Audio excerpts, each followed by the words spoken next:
So, hello mga day! Narapunta karon is we're going to perform for gel polish.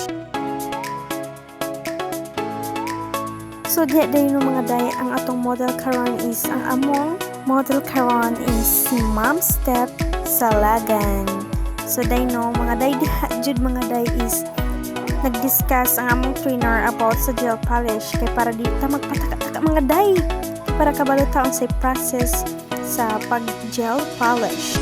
So, mamino jud tagtarong no para kabalo na ta someday. Basta gay pohon mga day is kanang makatukod ta diri sa sagingan nga nano koy salon diri ang day. Masin sa pohon mga day is nano koy salon diri so ang mga bata or mga customer nasa ako ang mga customer magpahinlo. So, dako jud koy ma-consume char lang. Pero, bakit hindi po mga day, no? So, first mga day is, butang na to, primer. Second is base gel. And any color sa gusto sa imong customer. And then, for the last is top coat.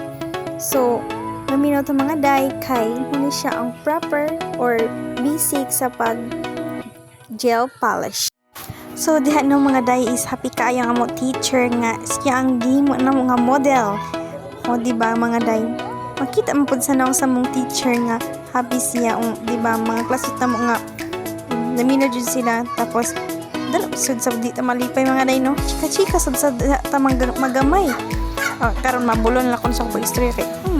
So, dira mga day no, murag gikilig jud nga mong kuan dira kay ilang topic dira is kana makakilig po isad sa mga day. So diha mga day no is long process jud ang pag base gel kay di na dalion mga day kay basig di siya matarong. So diha siguro ko kutob mga day.